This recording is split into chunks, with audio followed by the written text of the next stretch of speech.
Hiya. She's Kate Lavania. And she's Katie Levine. And this is Tea for Two. Us, you, and the brew.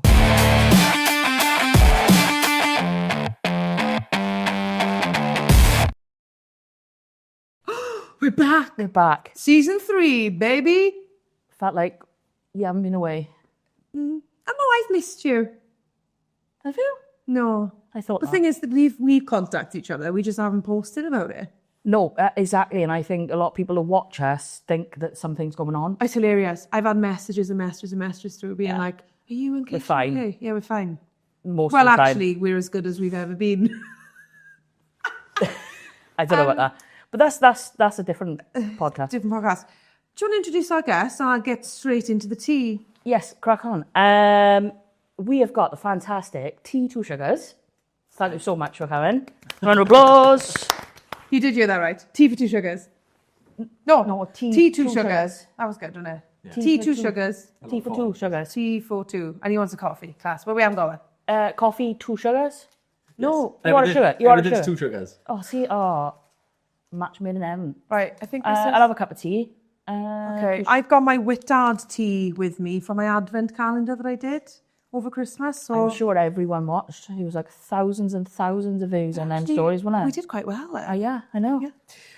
Would you like a Kenyan black tea but put milk in it? Yes. Because I think that's the closest thing we've got to a normal one at the moment. Don't You question want me. put in coffee? No, we haven't got coffee, have we? Well, I'm pretty sure we could have stolen some from Aidan. Probably. We are in the Tipsy Owlc. For anyone that doesn't recognise this wonderful place. The Christmas trimmings are still up. Yeah. Don't judge. Don't judge. Aiden. Aidan's in Norway? Norway. No, he's been back a week. He's No had way. to come down. Yeah. No way. Huh. Yeah. Right, let's get away from the dodgy jokes and stuff. Yeah. Tell us about yourself then. Like nice and quick. Nice and quick. Nice Who and are quick. you? Who are you? I'm Tee2sugars. It's not my real name. If you know my real name, don't put it in the comments. I'm an artist, and I've been slowly working my way around South Wales painting it. Painting it. I love that. Painting it. Yeah, If making it's it still look long better. enough, I will paint it. Class. Great. Yeah. Amazing. Should we get into it? Or because you are taking A long time. a long time. What I will to say make is we haven't got a teapot or pretty much any hot water. I brought a flask, but we found a kettle. So let me crack on. You ask the first few questions, and I'll How just get the about tea we on the do go. this magic thing, What? right? Where, What? ta-da! Hey. Lovely. Oh, that's hot. That's revolting. Anywho, tell us about the name. Tee2sugars. Where the hell did that come from? So you might need to do some sort of like thing on the screen, right? So I moved schools back when I was younger, and then when I moved schools, everybody started calling me T. It wasn't just T, it was T-Llew. So my second name was Llewellyn, and everyone called me T-Llew. And then I came up with the graffiti name then because everybody picks like 4 to 5 letters when you do graffiti, and that's where it started. So I thought, well, what 5 letters am I going to pick? So I thought T-Llew backwards is well T. So I was known as well T all the way up until I believe it's 2019. And then I saw the film called Founder, which has got Michael Keaton in it, and it's about how he steals McDonald's away from the McDonald's. That's a group. great film, by the way. Yeah. Great film. That then inspired me to change my name because for 12 years I'd been painting. Nobody knew who I was, apart from like the gym scene. So I painted Arnold Schwarzenegger more times than I'd like to remember that I painted him. Nice. And then once you painted his bulge over and over again, you're thinking, why am I doing this with my life? Yeah. But yeah, I had like 700 followers on Instagram, probably less on Facebook. Watched that film, I changed the name, and in 2020 I promised myself that I would create content. Well, 2019 I promised myself I would create content.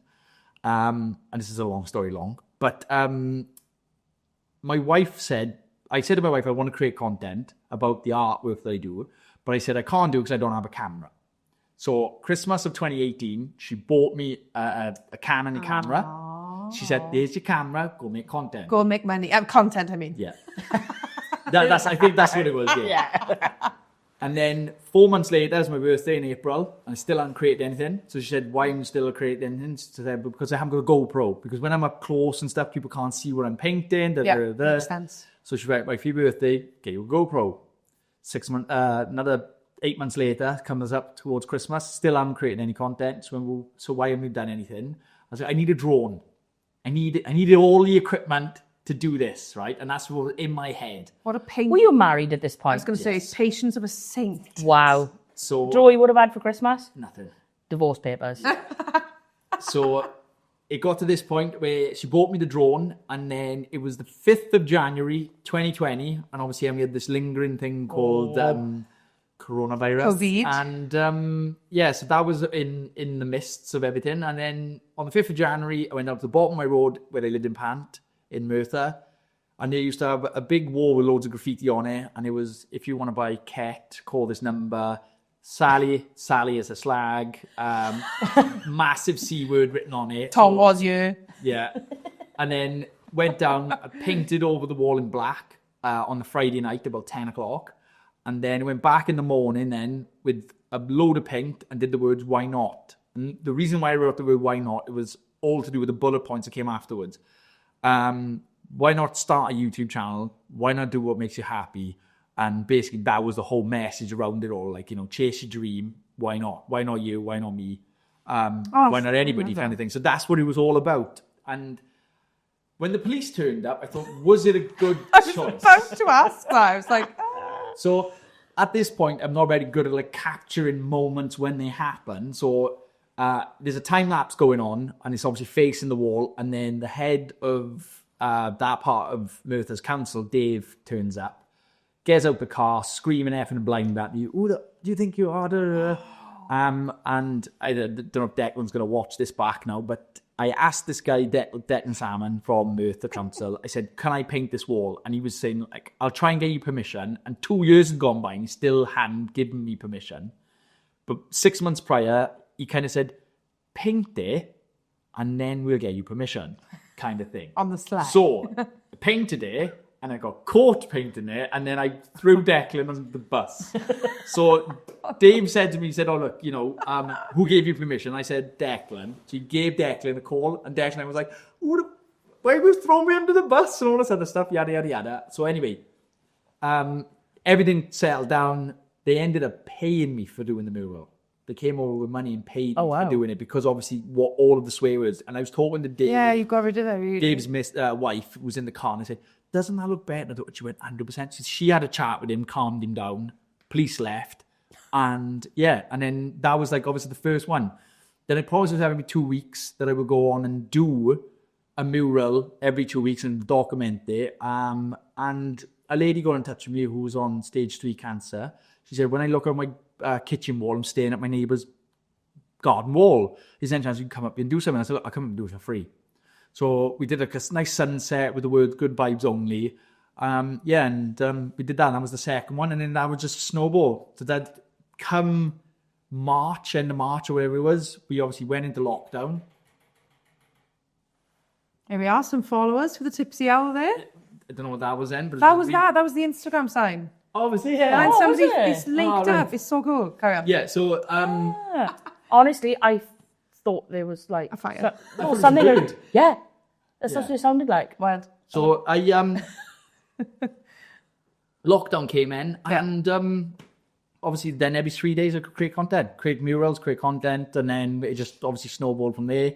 My next door neighbour took a picture of me painting, and then it ended up going semi-viral around Merthyr, and then BBC got in touch and said, do you want to be in a documentary? So I ended up being in a documentary called Wales in Lockdown. No way, you remember that? Yeah, then Jamie from The Bike Doctor in Porth. I know Jamie. We know Jamie.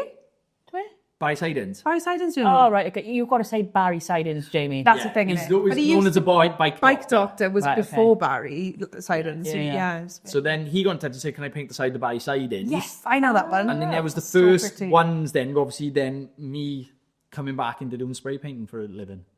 So yeah, and then that's where the name come from and and all the rest of it. So yeah, it came from watching a film.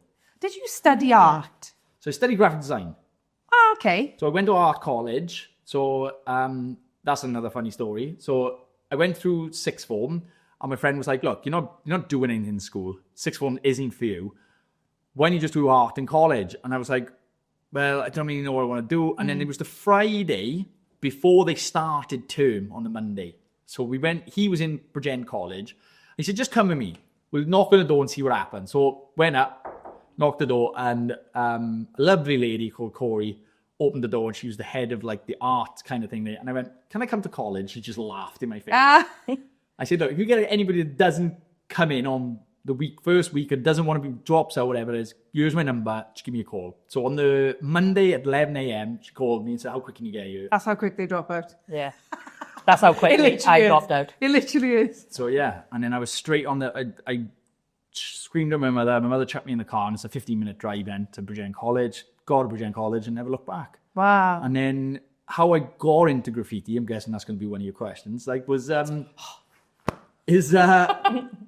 we went to London, and we went to go and look for a Banksy piece. So obviously the big gallery in London is the Tate. So we went to go and look for the policeman walking the poodle. Yeah. We found it. So anticlimactic, it was beyond, and it just was non-inspiring. I was like, this is supposed to be the artist of the century and all this stuff. It's like, it's crap. Like, Banksy's work in a sense is great, like, but as in like an artistic great is shite. That's me. Yeah. Just a stencil. Like anybody with half a brain cell can cut a stencil, stick it on a wall and spray it. I'm imagining if he's in disguise, he can only do so much. Yeah, it is. Yeah. It's quick, it is. It's So, like yeah. a little love art in the building. Bye. Yeah. Back into hiding. Come on, though. I know. But it's great because obviously the context of it. You know, so that's where it's it's always pushing the limits of what people are talking about in pop culture and all the rest of it. But yeah, totally uninspired. And then as we turn back out to come back towards the Tate gallery where we were going to get picked up, we found another sign on a building. It was an old warehouse. And I think it was a car warehouse that they used to make cars in. And it had the Tate sign on it, but in spray paint it had MU. So it said mutate. So we happened to just thought it was part of the Tate, went up, knocked the door, and they were shutting down a street gallery. So all inside this building, this warehouse, was all covered in spray paint. And then I walked in and you see it was like brick everywhere and murals of people's names, famous artists from all over. And I was like, what is this stuff? Like, and then speaking to the owner of the building, said everything here is done with like spray paint. And I was like, wow, I need a spray can. And that was the moment that I needed a spray can. I needed to paint walls. And it was just, that's where all that came from. Oh, wow. So, that's so cool. That's insane. Like, I can remember watching you in lockdown. Yeah, yeah. Like that was probably, I was saying to you when we were doing these questions, was like, that was like what kept me going, like was watching like that sort of content. Did you ever think though, like I know you wanted to do content and you would follow in what you wanted to do, but did you actually think that, oh my God, I'm actually going to take off, I'm actually going to go viral, did you ever think? Very good. I just, it's so weird because you never ever think that, but what I found that was in my head all the time was that I always did a mural. So obviously if I did in a gym, I'd have to turn around 9 p.m. and the gym closed. And then the next lot of people would come in at 6 a.m. So I would be there from 9 a.m. to 6 a.m. 9 p.m. to 6 a.m. And then they would walk in and it would just be like Hulk on a wall. And they were just like, wow, oh, that just popped up. Yeah. Some guy just literally just came with a bucket of paint and just went, done. Ta-da! And it's like, nobody ever saw the amount of work that went into it, or nobody ever really knew who did it. Or appreciated it for a piece of art rather than, they decorated the wall. But with everything that you do is that if you take a picture of it, it's still the same effect. So if I did all of this work, like I'm here painting the alleyway, if I just go there and take a picture at the end, people just go, oh, that's really cool. And that is it. That is all they have. Mm-hmm. Where if you show a wall blank, then you show like an outline, then you show half painted, then you show a bit of texture, then you have the final result. People are like, wow, there's stages to this thing. It's not just that a guy comes with a paint roller and goes, done. Yeah. And that's what I was finding out. A lot of people were like interested more in seeing things develop rather than seeing the finished product. Process of it. I'm 100% with that. And that's not just with art. That's with like music and everything. I am so much more, I think, appreciative of like documentaries on our our album was made or our show was put together. Or even like a video camera in a studio somewhere in LA where Fleetwood Mac have recorded or something. Like I want to see the studio. I want to see. I want to see behind. I want to see the process. I think obviously because there's an oversaturation of incredible art forms, whether this, like I said, your art form or ours, which is more music. There's so many theatrical stuff. There's so many great artists and people involved in it that you need something that separates yourself from others. And I think I'm speaking to other people, and I some of my other favorite artists like Walls with Paul and stuff. What you do that separates from anyone else that I'm seeing is that you are showing that. You are showing behind the scenes content. People can interact with you. Yeah. We know you as the artist, not just your work. Yeah. And I think that's really important in whatever art form that you do. I think it's the little touches of comedy. Because this job isn't as glamorous as you think it, right? If I was to do a live stream for 8 hours, you are going to get bored of your mind. Yeah. But when I slip 8 hours down to a minute and a half, and then there's a laugh or two in between it because I'm wearing a Borat thong out of nowhere, like, oh my God, where'd that come from? Why is he doing that? Or something silly like that. Then you have the giggle of it, and then there's a guy that's absolutely crazy, mad as a box of frogs, and then he creates this piece of artwork that's absolutely like, well, I'm getting better, a really good piece of artwork at the end of it, and like what you were saying about music, like I think like the Charlie Puth thing where he goes, I've got a note or like that makes a noise. What's that noise? And then or you go over to a light switch and it makes that into a whole song. That part of it is like, it's inspiring, isn't it? It takes people on the journey of it all. Yeah. And that's the beauty of social media, and that's why I love like when I create like artwork. Like over Christmas, like I had like 3 weeks off, thanks to my wife because she booked a holiday just over Christmas, so that was great. But then when coming back, I was so stagnant, being like, I don't really know what I want to do. Now this year, then I actually then picked the camera up then on the 2nd of January, and I was like, I'm a bit stuck. I don't know what to do. And then I thought, starting from scratch is the worst. Why don't I just log it? Just blog it. Just bring people along on a day-to-day things. When things go absolute tits up, and that's what a lot of people don't see is the tits up. Bring them along for that. If they want to be part of it, they can be part of it. They can see the short form content if they don't want to see it.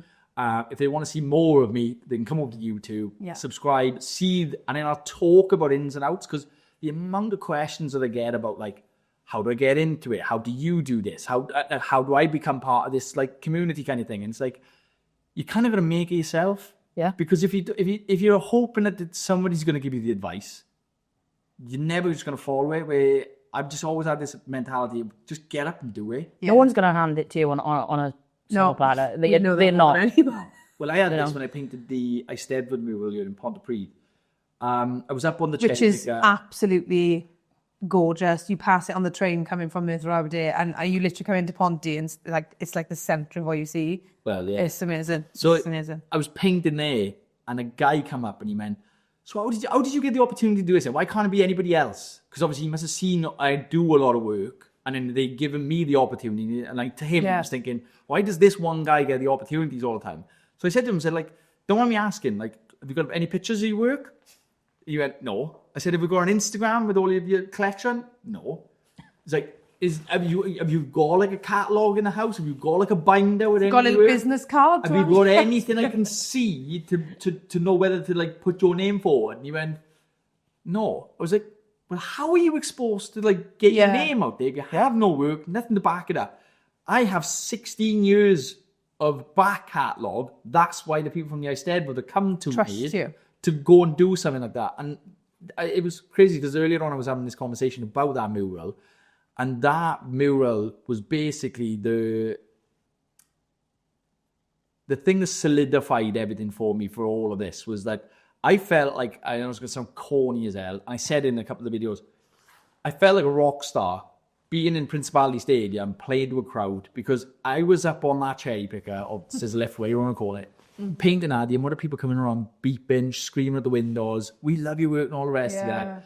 It was such a weird and surreal thing, like, and it's still, every time I think about it, like, I just feel like that is a highlight. And at the minute, there's nothing in my art career that can top that right now. No matter where I painted, it could be the best painting, but nothing really few compares It's got to to that. be an accumulation of all things, isn't it? Not just the work. It's got to be the project itself, what it's for, what it means. I think that ties in a lot with music as well. I was going to say, all of us, you know, as an artist, especially in the valleys, because it is such a small place, all of the valleys, it's like if you put your stamp on something, whether it's releasing a song that one person constantly reminds you of as the song that they always listen to and it means something to them, or whether it's every single time you pass that mural, you go, oh, that's mine, and I did that, and I did it for Ponty, and it was my gift. I never look at it like that. Estimate. Do you not? Every time I look, I drive past it and goes, how? Yeah. But that's amazing. I walked in here this morning, I painted the fox yesterday on a wall, which is you. And I walked in and went, how? Yeah. Like, I know it probably sounds really stupid and I'm trying to be like big-headed about it, but like, you just see this finished article or something, you don't ever think about, like, I was there for an hour painting an eye. Yeah. You know, like, and the eye isn't just an eye. You don't go like this and it's done. You go like, right, I got to this part of the shape, this part of the shape. And once you've put 3-4 lines in, you have an eye shape. Yeah. Where if you just think, if you just said someone, paint an eye, you're just thinking, something like that. And then you start working it and molding it. It's like clay. The more you push it, the more form it takes. Yeah. That's the same with painting as well, like, especially with spray painting. I think that's why you create your content is so important. What I think of as well is that youngsters can look at it and they can be like, you know, rather than if they had walked up on that piece now today like we did and we were like, oh my God. Yeah, they could have been daunted and they could have been like, oh, I can't do that. Where watching your videos, you could say, yes, you can. Hard work, talent, you know, you need talent, but if you work hard and you create your own opportunities and you are really driven then you can. Yeah. And I think that's what's important about having whether it's things like podcasts or YouTube channels and stuff, and documenting the art forms, is to show the next generation that to be successful doesn't just look like Taylor Swift or Adele. Yeah. There are ways to be successful at an art form within the valleys. Yeah. Yeah, absolutely. But I think with everything that anybody wants to do in life, like, there's a famous guy called Guy V, and he always has like inspirational like videos and everything. Loads and loads of people are going to know what I'm talking about. And he always says, like, you can create content around anything. You just need to be passionate about it enough to know enough about it. So when you get to a point where there's nothing else to talk about, you can still talk about it. Yeah. Just Because with love it, like. spray painting, like, God, I could spend maybe an hour a year talking about caps, and you're going to be bored out of your skull. Hey? You know what I mean? Like, and then I can talk to you another hour about spray paints and spray paint brands. Then I can talk to you another bit about spots, and like, I could talk to you in an hour, probably even a day, about walls. Like, what services? What services do certain things? What bricks do certain things? Like, you know, why rendered is better than this, and silicon's that, and blah blah blah. And you know, even just me saying these things, I have enough content now to literally talk myself into retirement. You know, because I know enough and I'm passionate enough about this that I can literally talk about it. I just know enough about it. And then when you come up against someone who has never had and doesn't have a clue about art in general, as in like what I do on a day-to-day basis, couldn't give a hoot what I paint on a wall, but then they have they have to then like subject it, be like, right, is this worth it? And to them, it's not. But then to other people, it is. And then It's subjective, isn't it? Yeah, you know, and then like and then when they ask you, like, but why have you got to do it like that? I've done it enough to know what to do and what not to do. Yeah. And trust me, there's enough not to do's that I have done in my life that I've gone, oh my God, this is just like, this doesn't work, that doesn't work. Yeah. The biggest cock up I've ever had in my entire life was I painted a whole garden wall for someone, and how I used to price and talk to customers was, who is doing the base coat? Am I doing the base coat, or are you going to do the base coat? If I do the base coat, it's going to be £120 because I've got to pay for the paint and the labour of doing it all.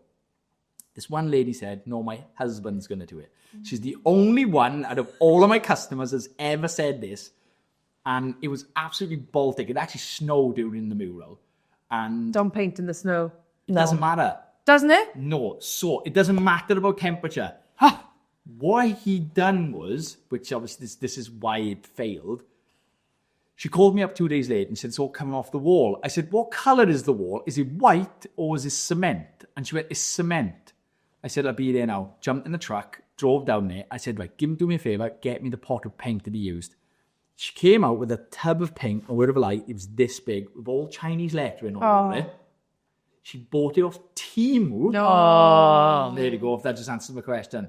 She pulled it out, and when she was lifting it, she couldn't even lift it off the floor. It was that heavy because it was that cheap. I said, how much you pay for that? £7. Oh, go to B&Q or Traeger Mills. Anybody else? Hashtag Traeger. Yeah. I got shares. But she's got this watered down piss emulsion. He's put like 5 coats on it. And emulsion doesn't adhere to masonry. That's why you use masonry paint Yeah. on masonry. So yeah, basically it all blew off the wall. All the murals just literally came off. And she said, isn't there any chance you can redo it?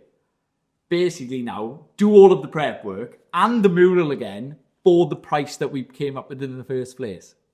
So I said, look, what I can do for you is just Zinza peel stop all of the gaps, sand anything that you feel like it's going to come off, Zinza that, and then put the rest of the mural in. Basically, I painted it twice at the same price.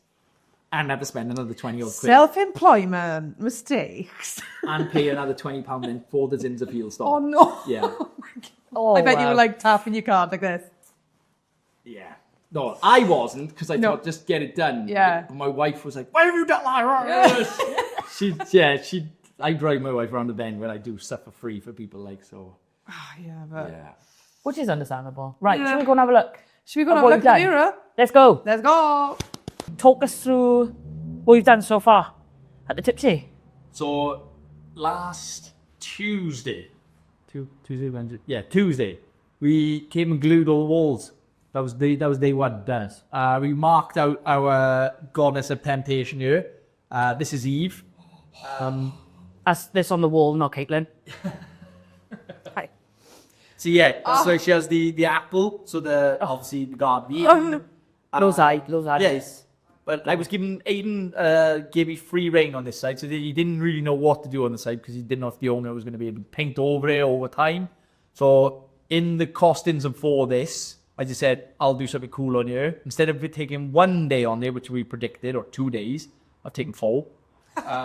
And made sure that it's something that I'm really, really happy with. And I tell you what, it's the breath of fresh air when you've got a customer just says, just do it. And here's the artist. Like, he's been super happy and super chill, like, with everything. And I'm hoping that everything that he's asked for I've ticked all the boxes. So I mean, yeah, this alleyway was already looking cool anyway with like fairy lights, and he's obviously decorated the entrance to try and get people in. This is unbelievable. Like the colour that hits you is so enticing, isn't it? I think it's a game changer. Yeah. I think I've always said about the Tipsy as well, I'm a massive lover of it. I think it's brilliant for Ponty, and I wish it was actually closer to where I lived. Yeah. But I am here all the time anyway.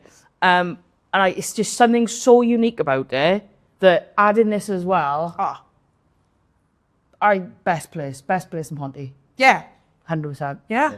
Absolutely. So the brief was a dragon, an owl, a fox, in an Alice in Wonderland kind of vibe. Oh. So that's where we've got. That's weird. Like, so yeah. That's really weird. I was just, why has he not got the Red Queen? I'm going to have a word with him. I'm right here, like. I played the Red Queen this Christmas in Alice in Wonderland, so I'm very, to be fair, now you say it. What's face? No. Tell him from me, I ain't paying you any more money, but... We'll take some photos now. We'll come in now, and then you'll just be on there. But no, seriously, I'm in that kind of like kooky, colour schemey like world. I really am. Like, because after a show, it takes you a bit of a time to like get out of it. Yeah. I'm still carrying around my little like Alice in Wonderland teacup, but I've still got a little notebook with Alice on the front with the original sketches, Lewis Carroll, But this is really, really like through the looking glass. Yeah. It's like very like. There's Wonderland. Yeah. Seriously, Wonderland. Do you love doing eyes? Because I think, every time I look at the fox's eyes, her eyes, like, it's just detail. Stunning. Just invites you in there. Yeah. And for me, that's what I think separates, good, like, graffiti street art to being like, that's catching your eye. Like, I think if you get the eyes right, and it is a difficult thing to do. Like, obviously, you learn how to do it over time. But once you know how to do them right, she's looking at you wherever you are. Yeah. Yes, yeah. So wherever you are, she's constantly looking at you. Yeah. But yeah, if you have that look, which is slightly off, she kind of looks like she's got either a boss eye or she's just looking at you. Yeah, Class. which can happen. Yeah. And it has happened to me a few times where you got to just completely really do the eye. Yeah, she's looking too far at the other nose. Like you know. But yeah, so once you've learned how to get the eyes in the right place, it's kind of like, yeah, that's the selling point of it.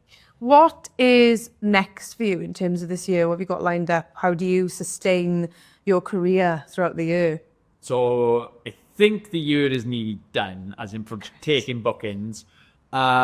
We've got some massive ones in the pipeline. Fingers crossed to start in March. I have the, I don't know if I'm allowed to say this. I'm not going to.